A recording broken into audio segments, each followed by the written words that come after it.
Dutch east India जो company थी वो नीदरलैंड की कंपनी थी।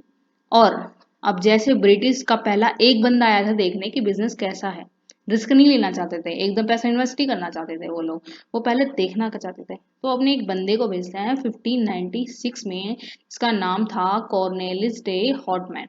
सुमात्रा और बंटनाम में वो बंदा आता है, देखता है इंडिया क्या सिस्टम चल रहा है, बिजनेस किस तरह से लोग कर सकते हैं, किस तरह से हम पैसा कमा सकते हैं, वो देखता है, उसको सिस्टम सही लगता है। तो जो डच ईस्ट इंडिया कंपनी होती है वो 1602 में बनती है। और जब वो भारत आती है बिजनेस करने के उद्देश्य से, तो बटाविया में अपना सेंटर बनाती है। बटाविया में सेंटर बनाने के बाद जो ईस्ट इंडिया कंपनी के बारे में हमें पता चलता है कि जो डच की कंपनी है उसको 17 डायरेक्टर्स जो है कंट्रोल करते हैं। और इस कंपनी का नाम है United East India company of Netherlands.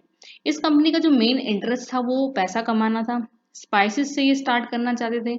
और बाद में इन्होंने जो है टेक्सटाइल, इंडिगो और रॉ सिल्क में भी बिजनेस किया था। हालांकि ये डच कंपनी ज्यादा भारत में चली नहीं थी, लेकिन फिर भी हम बात करते हैं कि इन्होंने स्टार्ट कैसे किया।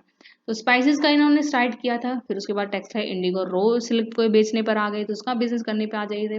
और 1639 में इनकी पहली कंपनी जो और फैक्ट्री जो लगी थी वो गोवा में लगी थी। 1641 में मलेशिया में इन्होंने अपनी फैक्ट्री बनाई थी।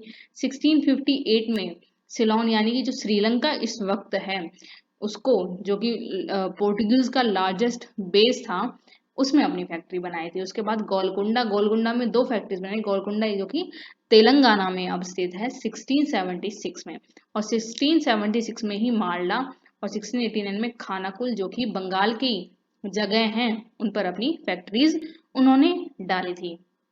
अब बात आती है 18 सेंचुरी की।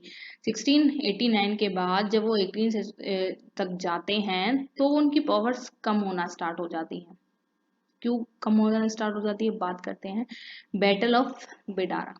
जब वो बंगाल पर जो है अपना कैप्चर जगह करना स्टार्ट कर दिया कि हम यहाँ पर फैक्ट्रीज बनाएंगे, यहाँ के हम बादशाह हैं, भाई बिजनेस हम करेंगे यहाँ से। तो बंगाल में उनकी एक लड़ाई होती है बैटल ऑफ बेडारा ब्रिटिश से।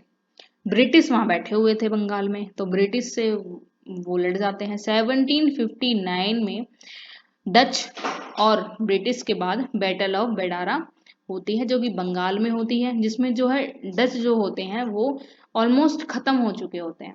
ब्रिटिश उनको बहुत बुरी तरीके से खत्म कर देते हैं कि हमसे टकराओगे, हमें तो पोर्टुगीज को नहीं छोड़ा, हम तुम्हें कैसे छोड़ देंगे। ठीक है जी, डच और ब्रिटिश की बाजी, डच हार गए।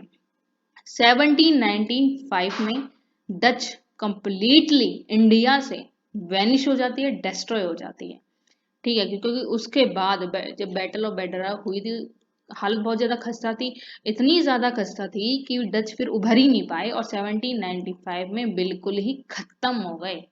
ठीक है, तो पोर्टुगीज खत्म हो गई थी, अब यहाँ पर जो है डच खत्म हो गई है, ब्रिटिश बची है बस।